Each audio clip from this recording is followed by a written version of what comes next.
Hi, okay. Hi. Okay, so let's start off with your name and your job title. Okay, my name is Bailey Bouwman, and I host the Cloth Diaper podcast. Ugh. And I host the Cloth Diaper podcast, and I create content around cloth diapering all over the web. Okay, so I am familiar with your podcast too, but can you talk a little bit about what you do through your podcast, what you've done in your book, and your social media accounts? I mean, what is your motivation and your mission? Those are really great questions. Those sound like things I should have on a business plan and have thought out before. But I started cloth diaper blogging. I've always been a blogger. Like, oversharing my story is something that I've always done since I was like a little kid. Always gets me in trouble. But I have been blogging about cloth diapering for a long time, and there was a point where I began to realize that I was being mentored into one specific way of cloth diapering, and sometimes somebody would come to me and my specific way, or the specific way that I was taught, wasn't working anymore, and it wouldn't work for them. And so that was kind of like a point where I was like, okay, so there's not one way, because I can tell somebody to do something and it's not going to work for them. What do we do next? And so from there is kind of how I decided to do a podcast, because I thought it'd be a great opportunity to chat with people and get them to share their stories. And we can learn from each other. I think it was just like a personal growth point in motherhood, and I just kind of brought it to cloth diapering. I know a lot of people, like if you go to a lot of mom groups, you might have like a mentor who leads the group, who really is like trying to remind everybody in the group that no matter how you mom or how you parent, we're all like in this together, right? Like some people are going to breastfeed, and some people are going to formula, and some people are going to co-sleep, and there's all these different beautiful things. And I wasn't seeing that in the cloth diaper space.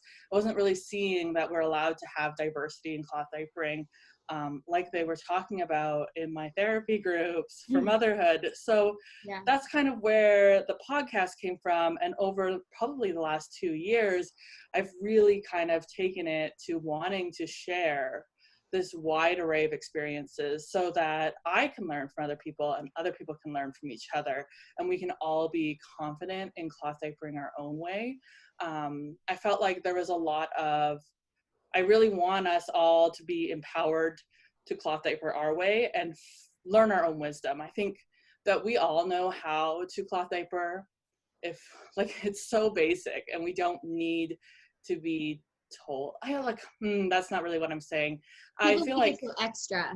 Yeah, it's just like it's like we all know how to do laundry, and if we really trust ourselves, we can like guide ourselves through that cloth diaper experience.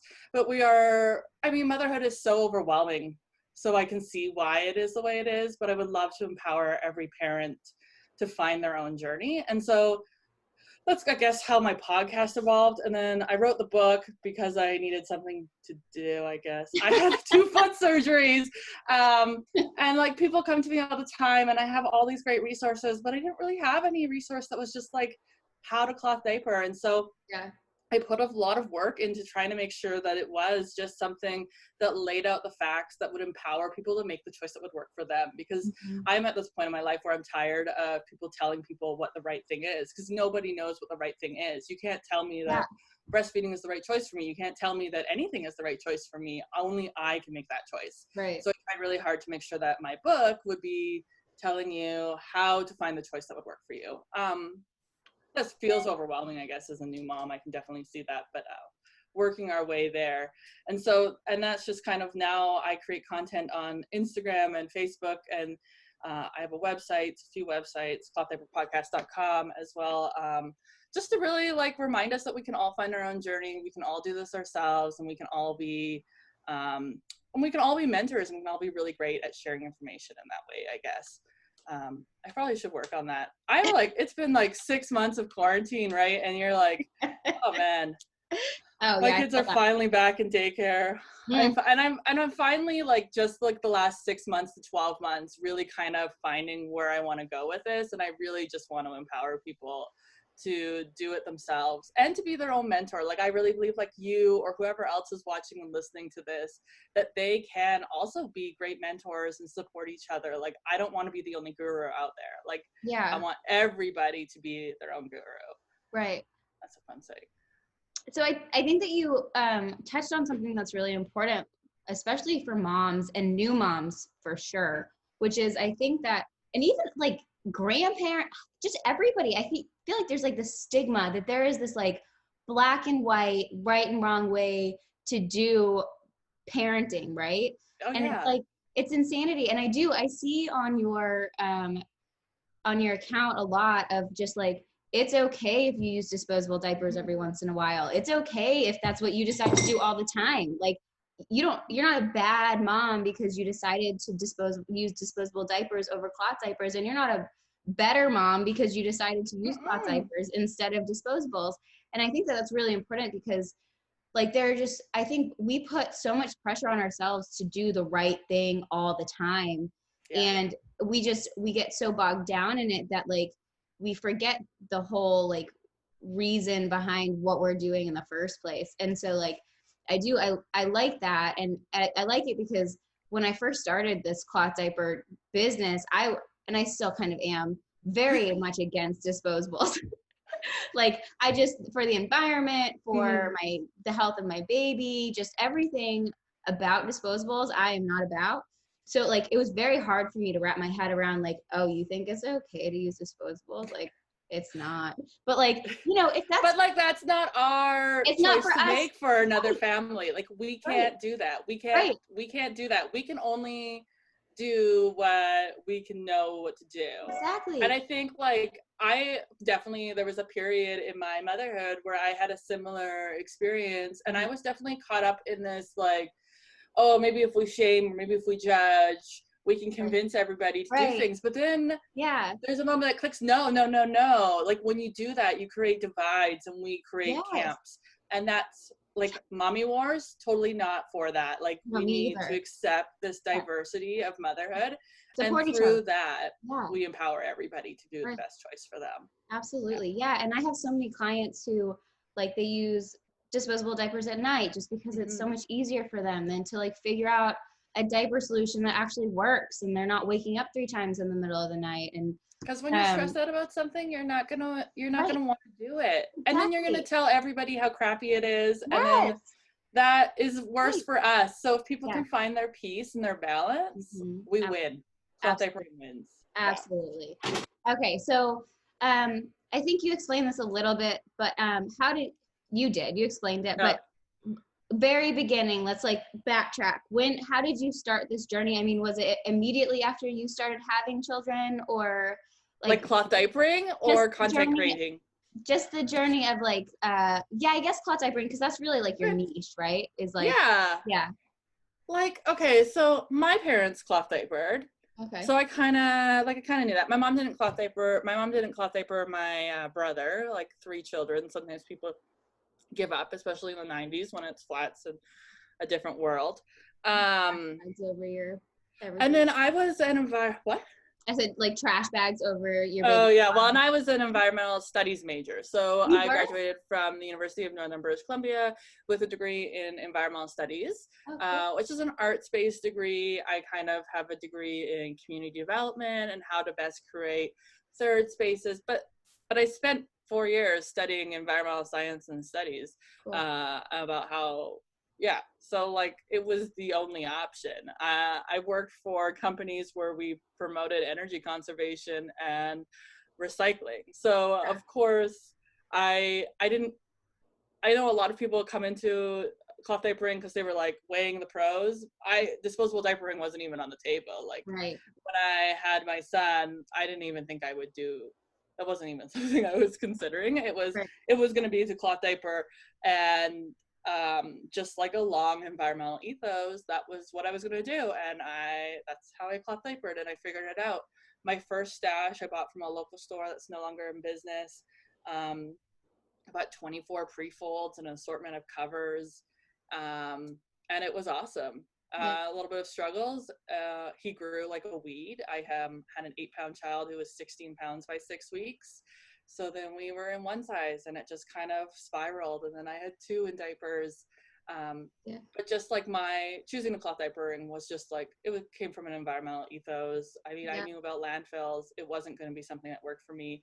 Also, I've struggled a lot in my own personal history with disposable products, feminine disposable products, and their impacts on my skin health. So that wasn't something I wanted to be on the table, at least not for long periods of time.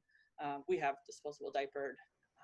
Sometimes I have a breakdown and we disposable diaper, right. and we'll get back to it. But trying to really minimize that impact. And so how old are your kiddos now? So I just sent my my oldest is in kindergarten and my youngest now is 3.5. So they're big. We are out of diapers. Is your 3.5 out of diapers or still kind of going through? She's been out of like for like a year and a half. She potty trained way quick. Yeah. When you have a big brother, you move on. Yeah. My son is 4 and I'm expecting in like a month. And so I think he's going through like this weird, I still want to be a baby deal. And so he just 2 nights ago, he's like, yeah, I want to wear a diaper to bed. And I'm like, I'm not going to fight this. It's not like, it's just one more thing. Well, it's underwear that goes into laundry. It's not worth the fight. So he wore a diaper all night and I was like, you know what? And then he got over it.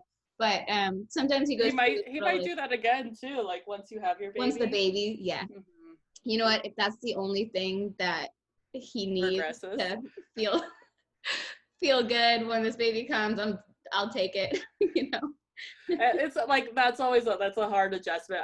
My son was he wasn't potty trained when Anna was around, but there was definitely a few points where he'd be like, I want to be like a baby again, and they're like, yeah. But other than those like short things, we did like the intensive potty training at like 21 months, and he got it down pretty good. I don't think I'd do the intensive potty training again. It was just it was stressful, but it works. I mean, it works for him for the most part. He learned the great thing was that he still had a lot of pee accidents after that, but he learned real quick how to poop in that toilet. Oh man. And that was the most important thing for me. Yes. Like I will clean up all the pees, but like keep the poop in the toilet. That was for us with potty training. Pooping was the one thing that took the longest. He would poop in his underwear for the longest time. So I am incredibly jealous of your story because poopy underwear, poopy diapers, actually poopy underwear, way worse than a poopy diaper. Worse because you have to pull it down, right? Yeah. So we would use diapers a lot longer because it's not worth the. Right. Yeah. So gross. Well, anyways. Okay. So you have 2 children. Are you married? Yeah. Okay. And how long have you guys been together? 8 years, 10 years, 8 years. Something, a long time. Was he 100% down with the cloth diaper thing? I mean, he wasn't like, are you sure? Like Eric never really, he's like a pretty big champion of mine. He's not really somebody to like talk me out of anything. Cool. He pretty much, his parents had cloth diapered him, like he wasn't opposed to it. And happy wife, happy home, right? Whatever the saying is. And I mean, it took him a while. They're like, it didn't take him a while, and that he needed to learn how to cloth diaper. He was mostly just like, I think his ADHD gets him distracted a lot, so he doesn't really retain information always. So I always had to trying to keep it together so he knew what to do or coax him through it. He never did the laundry. I never really trusted him with the laundry. My domain, there's no point.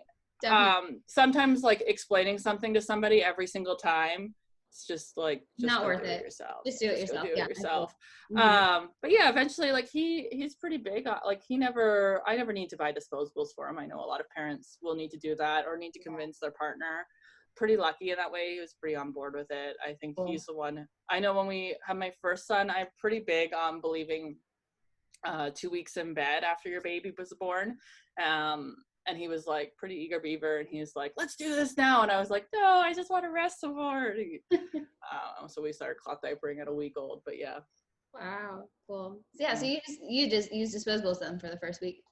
Yeah, for the first week with Walter, not so much with Anna, just because I was excited and I was a blogger and I just was like, let's just do it. But the first week in disposables, definitely like, and it's because I really do believe like in taking time to heal. Like you just had a baby, so do not rush into something you don't know. Like, take absolutely. time, heal your body and heal your mind. Like that was probably having 2 babies back to back.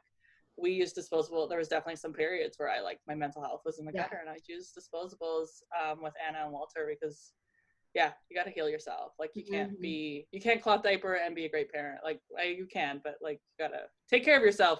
Right, taking care of yourself is the most important. Yeah, and if that means, we use for newborn stage because it can be so expensive, especially if you're not using the pre-folding covers. It can be really expensive to do the newborn. So for my son, we did the newborn disposables, and then we switched. Well, you never know how fast or slow your children will grow. Like mine grew like weeds. So like those newborn, I used them for like 4 weeks. Yes, but me too. Modern bottom babies, Caitlin, yeah, she breeds little tiny babies, and she'll use newborn diapers and newborn covers for like 4 months. Yes, so, I had a client who used them for like 6. I was like, how do you not need one size diapers yet? Like, how are you still in these diapers?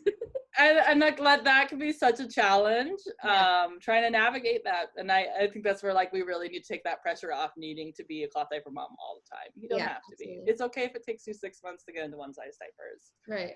Fine. Yeah. So you live in Canada, yeah? Your following, is it Canadians? Is it like a good mix, or is it mostly like American? I think I'm like 50% American, 60% American, and like 10% Canadian, and then 20% international, or whatever the difference is. Cool. You guys in the States, you guys are 300 million people. Yeah, we're a lot. Canada's only 32 million, so American people are easier to find. Yeah. So do you have any hobbies outside of your podcast and your book and your family? Hobbies, what are those? What have I been doing? So I had 2 foot surgeries, which means you're laid up in bed, and I started embroidering again. Cool. I really like fiber arts, and it's summertime, so I have been canning. I don't know if you really call canning a hobby. I really like food preservation, so I am working on 100 pounds of tomatoes this week, and I guess it's kind of like a hobby. I enjoy canning. We bought a new house with a garden, so from gardening, just like pretty domestic arts are kind of something I do in my spare time. That's I've heard it's super. I tried to have a garden this year, failed miserably. I don't have enough, I'm not at home enough to like tend to it, and when I am. We didn't have enough sun, so I lost a lot of everything to rot. It's hard. I'm learning every day from Jacqueline at Officials Jay's Nest, but I live pretty north, so I mostly stick with canning and embroidery. I know, like now that we're coming into winter, definitely be a lot more embroidery. So is it cold already there? Yeah. Really? It's like 45 degrees this morning. We had frost overnight. Yeah. I'm a little bit jealous. Don't be. I mean, I know it gets hot in Texas, but well, so we're in Oklahoma actually, but it's still hot. It is basically the same as Texas. Like it's been 63 like at night, and then like 85 during the day, and I'm like pretending like it's cooler. Our windows are open, our AC is off, and it's hot. I'm still hot.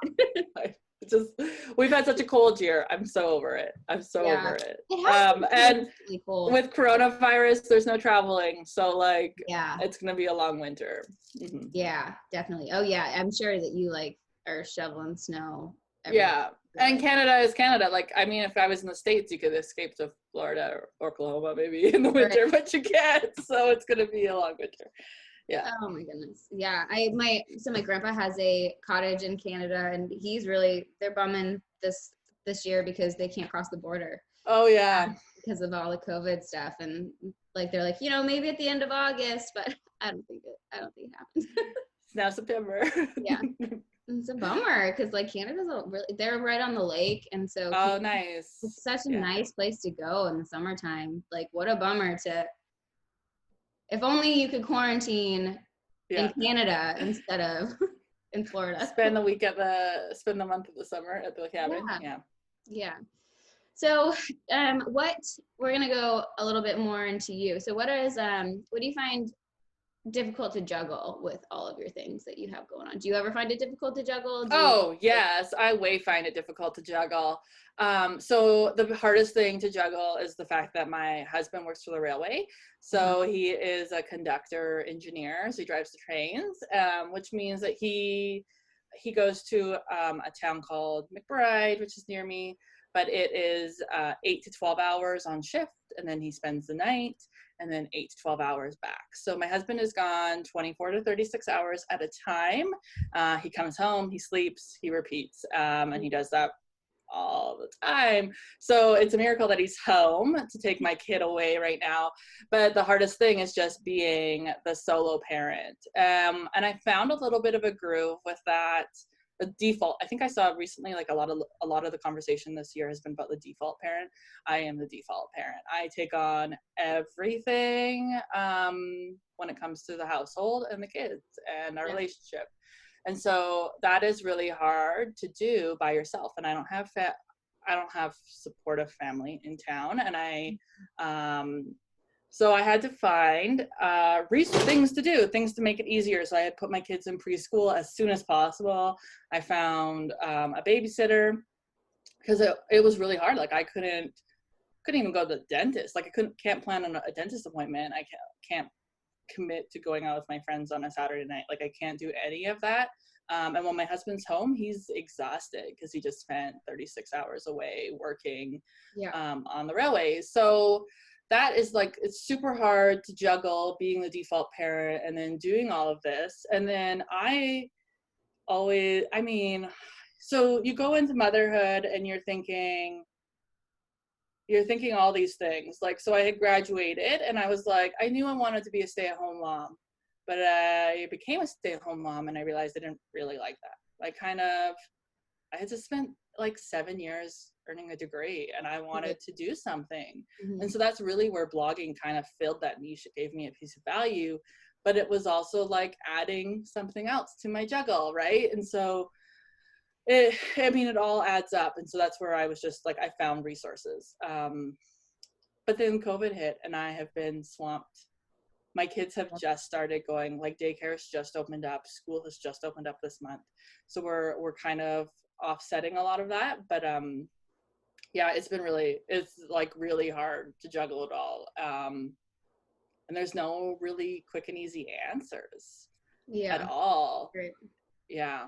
We quarantined my son for the first, I think 2 or 3 months of COVID, just because we didn't really know, no one knew anything about it, and we were very fortunate because his preschool stayed open, but I didn't feel comfortable personally letting him go. And it was very similar situation. And I mean, I only have one, which I feel like is great, but also even harder because they don't he doesn't have anyone to play with. Yeah. And so it's always on me. The attention always has to come from me or else he doesn't have anyone. And it's not like he can have friends over because it's COVID, and like, it's hard. And then, so I would often, he spent a lot of time in front of the screen. I mean, because how else are you going to get anything done, And I didn't. Like, I pretty much haven't done anything. I have done things, but I have taken a lot of breaks over COVID. Yeah. My podcast has gone empty for a couple of, I think I had 1 months where I just didn't put out any content. Yeah. And that's is trying to scale back on what you can. Yeah. And I batch work to try to get like as much done. So for like, when it comes to my content, if my husband's home today, so after this, I'm going to sit down and I'm going to just do 3 hours of work. And that's going to be everything that I put out this month, whatever I get done in that 3 hours. But it's like, it's so hard. And it's so hard to change your expectations on yourself, especially like when you become a new mom, especially like I'm being in social media and watching everybody else do everything and you looks like they're doing everything, but we're not doing everything. We're definitely letting some balls drop. Yeah, it's tough. So Tell me a little bit about your book. I haven't had a chance to like dive into that at all, but can you? Yeah, so like I wrote a book. That's so great. And it's on Amazon ebooks. My goal this summer was to get it printed. I know a lot of people want to buy hard copies. That's a ball I let drop. So I am hoping to get it into a real book and sold on Amazon, and then getting it onto a few other things. But I've mentioned a few times I had this foot surgery. So I had this first foot surgery, and I thought, what am I gonna do? I'm laid up in bed, and I'm not good at not doing anything. Like I tried to take a week off, and I really struggled. I was like, what do people do? So I went to bed at 8 p.m. because I didn't know what else to do. Like not very good at things. So I was like, okay, well, how about I write a little book? I could make a little book. I could sell it for 99 cents. Yeah. Because I'm also at this point where I've been putting out so much free content that it sounds yucky to say, but eventually you do want to be paid for your worth. You want to get some sort of, and that's a weird thing that women are trained, like we just need to give, and we can't ask. So it's like, okay, I'll make a little book, I'll sell it for like 99 cents, I'll make a little bit of money. And I designed it. It was like 20 pages, and I got 20 pages in. And the thing I realized was that I believe that cloth diapering is not this or that. And when you do a 20-page book, it's going to be this or that. Mm-hmm. And so if I wanted to explain the nuances, and I wanted to explain the fact that there was more complexity, and I really want people to come in with that, with a good understanding. I don't want them to come in with assumptions, and I don't want them to come into cloth diapering thinking that this is this. I wanted them to come in seeing a bigger picture, that it was going to get bigger. And I got hired on with this amazing public relations consultant in the North last year. And I started working with her, and she uses Adobe InDesign, and I bought Adobe InDesign. And so suddenly I had this great resource, and I had this great tool. And through her, I learned a lot about design, and I learned a lot about writing. She was a copywriter, and my book kind of kept growing, and I had a second foot surgery. And next thing you knew, my 20-page document that I had designed in Canva was 200 pages in InDesign. And I was hand drawing pictures, and I was reading reviews of other cloth diaper books, and making sure that I put everything in so that people could have a good, clear picture. And it's nothing revolutionary. My book is not anything new. Yeah. It's literally just my blogs and thousands of other blogs and the communal knowledge just combined into one document. Tried to put out in a super simple language. I sent it to a bunch of my friends, and I was like, if I sound judgy, if I sound shameful, you point it out and you tell me, because I did not want to judge anybody. I didn't want anybody to come away feeling like they had to cloth diaper. I didn't want anybody to feel like there was only one way. I wanted to present enough information and a pretty holistic viewpoint. Mm-hmm. And also I had a couple people message me like, you better watch your language. And I was like, yes, I am. Like in the sense, like watch your language. And like, we often talk about cloth diaper moms, but cloth diapering, we're all cloth diaper parents. Not everybody identifies as a mom. Not everybody has a baby. There's like making sure that I didn't in that kind of language scope, which I graduated with my public relations degree this last year. So thinking about that kind of wordplay has been on top of my mind.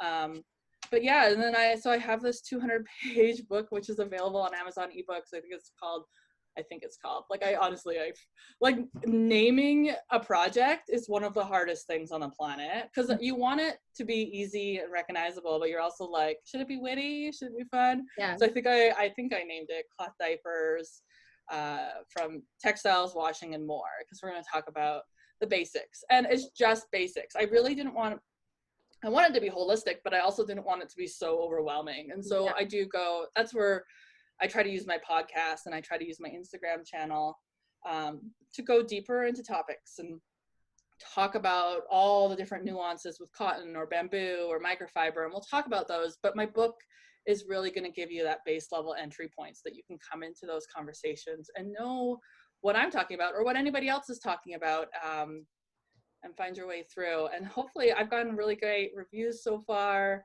I haven't really focused a lot on advertising it, just like, COVID and being a mom of two kids. Lots of things going on. Yeah.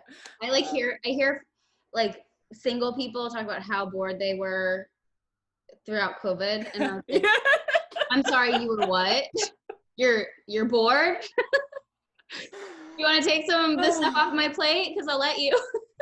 I did finally, like, I didn't get my book published until May. Like, so I spent 18 months on it. Yeah. I think I have a hard copy somewhere around here, and it was just like a beast. Yeah. That's yeah, awesome. I tried, like, I also really believe that there's no right way, and any of the stats around cloth diapering, that's all really like hypothetical and skeptical at best. So like, let's just talk about how you can cloth diaper. Very basic. Yeah. It was a lot of work. And every chapter has a big frequently asked questions guide. Cool. So I thought that would be a really easy way for people. So I don't know, I've opened up here, frequently asked questions about newborn diapers. And so how many newborn diapers? Like, I tried to just like lay out every single question I've ever seen in a forum that I've ever been thrown at me, and answer it as simply and straightforward as I can. Sounds like a really great book to gift someone who is thinking about cloth diapering, you know? Yeah, that's why people keep saying, Bailey, when is it coming out in a hard copy? And I keep going, hire me an assistant. I don't know.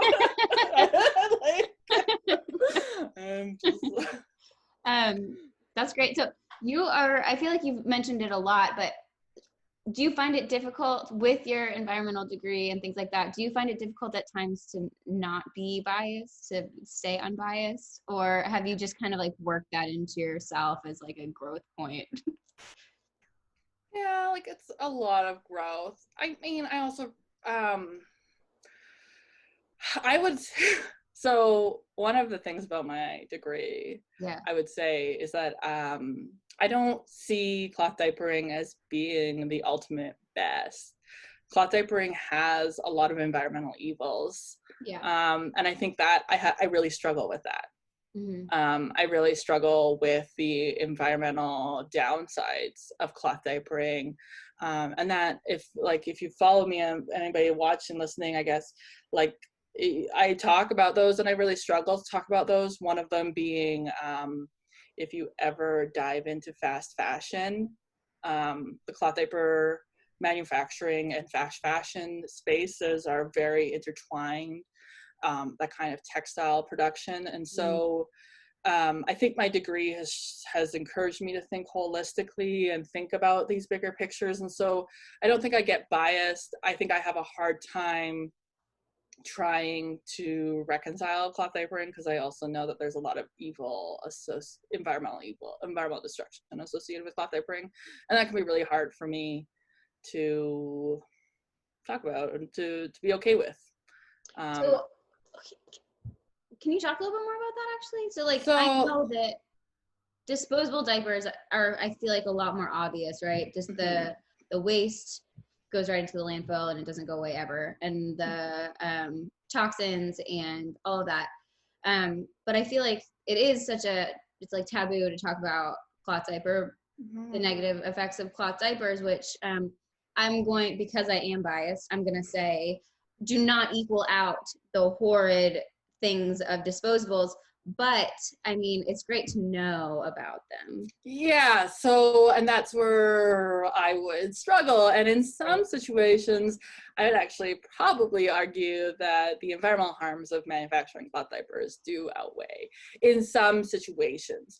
And when I say that, I'm really looking at fast fashion. So we know most about fast fashion. The fast fashion conversation is one that's really rampant, and we don't know about how that impacts cloth diapering, because cloth diapering is such a niche space. There's not really people on the ground in China or on the ground in East Asia talking about cloth diapering. But we can assume that the $2 diapers being manufactured overseas are manufactured in a fast fashion environment. And so, because that's how you make cheap textiles. And so we have to have, and these are really hard conversations to have, because I don't want to shame anybody. Like, if you need a $2 diaper, you need a $2 diaper. But we also have to understand that a $2 diaper comes at an environmental and a human cost. Who had to make that? In what were living conditions was that made in? And so that's why I think a conversation I've really been trying to have is responsible consumerism, but not just in this high white morally right way, but more in like this don't collect 150 diapers way.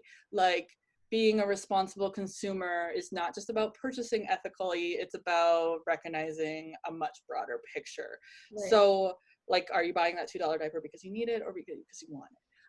So that's where I have that environmental toll. And that environmental toll goes beyond just the manufacturing of the diaper, but also the manufacturing of textiles. So when we look at bamboo, it's a green product, but bamboo that's manufactured in Asia, especially Southern Asia, is manufactured with carbon disulfide, which is being pumped into waterways. Carbon disulfide is an endocrine disruptor. It is incredibly toxic. We don't do any bamboo manufacturing in North America for a reason. And so there's some sort of weighing, pros and con weighing. You got to ask, okay, where is my textile coming from? And so that's the struggle too. Microfiber is a huge product, but it's a plastic, so it's never going to break down in our landfills. So your stash of 25 diapers is still a waste product. And so it's about being a responsible consumer. And that's where as a blogger I really struggle, because I still want to talk to and share products with people, but I also don't want to be having products that just end up in the landfill. So yeah, like there's so many things, and especially when it comes to the manufacturing of the product, the manufacturing of the textile, the production of it, especially overseas, we don't know a whole lot. Brands aren't telling us a whole lot, and people, we don't really know. And it's a yucky conversation, because once we start talking about it, we're also excluding people, and I don't want to exclude people. I want everybody to feel welcome in the cloth diaper space. Right. I just also don't want carbon disulfide dumped into waterways in Taiwan. Absolutely, yeah. And I'm gonna toot my own horn, because the one manufacturer that I love, and I use most of my service products for, is all based in the US. So it makes me feel a lot better that, we're not at least contributing to that aspect. Yeah, we just have to be really cautious that when we're having those conversations, though, that we're not judging people who do. And so that's so hard. It is hard, but also, but I think you touched on a really good point, is that regardless of, so I think, because what about textiles for disposables, right? Because I feel like those are mass produced, right? Oh, so, yeah, here in town. I live in Pulp and Paper Town. So all the pulp that's coming out of that's in my hair, it's all done here in Prince George. Like there's both pros and cons on each side. And the only thing we can do, I mean, there's no ethical consumerism under capitalism. Right. That's like really the end line. We can demand and ask better, and we can be asking our cloth diaper companies, is your bamboo manufactured in closed loop or open loop? We can be asking our cloth diaper brands who are manufacturing over in China, are you aware of the working conditions? What are those? And for people who can afford to do that, we need to be doing that. So that's kind of where I was going, is like, I think even while you and I are both, I feel like, very sustainability oriented, I think even if we take that out of the picture, like you were saying, if you need a $2 diaper, you need a $2 diaper. And if that means buying, 15 $2 diapers and never having to buy a diaper again, you can't judge a mom for that. And it's still the smarter choice for me, because you're not just constantly throwing your money in the trash can, Yeah, like it's a huge cost. And it's just like those of us who are in a position to do so, we can ask for better. I guess that's kind of it. Like, and we can also encourage more like diaper donations, and we can encourage diaper banks to support cloth diapering, and we can support low-income families in cloth diapering, and we can support social programs that allow mothers more time to do things, or more money. Sorry. Yeah, like it's such a complex and nuanced issue. And I think like when I was talking with Pooter's Diapers, I talked with Madge a while ago, and she was saying like, it's not just about the diapers. There's so many other root causes that we need to be supporting women and families in to have clean and healthy bums. that it goes so much further than worrying about the manufacturing. Yeah. And that's so what we're doing. That's like our whole mission is to, you know, because so many people like want to hold on to their cloth diapers. Like, and it's like, well, why? They're in your attic. What are they doing in your attic? Like, they're not helping anything. And so it's like, you know, donate them to us so that we can donate them to a family who needs them. And then they never have to worry about diapers again.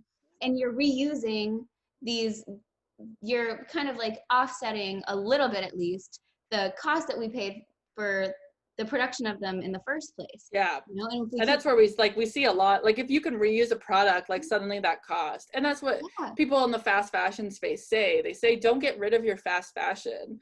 Just use it to its fullest potential. Yeah. Yeah. So we also, so I'm just going to keep tooting my own horn because I'm just so excited that all the things that you're saying are on par with our organization. But so my newest goal, because I feel like I've tapped all of Tulsa out on diapers. Like anyone who had cloth diapers and were willing to donate, they've done it, and now I don't have any left. But people don't have, I mean, they still have t-shirts in their closets that they don't use, and they've got towels in their closets that they don't use. And so my goal right now is to like bring in all of those household items that like you wouldn't normally associate with cloth diapers and create cloth diapers out of them, you know, pre-folds and flats.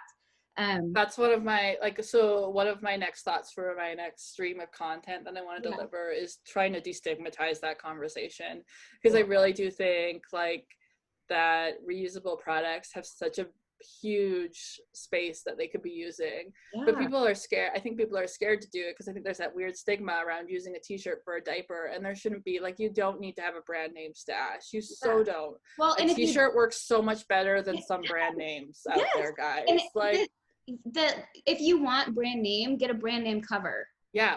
And then use a 50-cent t-shirt. Like a 50-cent t-shirt is going to do way better than any microfiber insert on the market. Yes, because it's cotton. Even some pre-folds. It's 100% cotton. So it's just, right. Yes, I'm right there with you. Oh yeah. It's like, but the stigma, we got to get rid of the stigma. And that's like, I think it's just talking about it more and just being open. Like my husband works for the railway. We make money, yes, but I also don't want to spend my money. So when my son was a toddler, I got introduced to receiving blankets as inserts. Okay. And so that's what we used. Like he was a 35-pound kid. I wasn't going to spend $20 on a pre-fold that would fit him, but I got receiving blankets for $1 each off the buy and sell. And I used those at nighttime exclusively for a whole year. Anybody can do it. Nobody knows. They're beautiful anyways, and they're so easy to wash. So easy to wash. I believe that. They're so forgiving. They dry quickly. They're great for all families. Like if you're overwhelmed with the thought of washing a diaper, repurpose materials. Because if you can wash everybody can wash a receiving blanket. Everybody can wash a t-shirt. It's so easy to do. Right. Exactly. Yeah. And there was one more. What was I? I lost it. Doesn't matter. No, whatever.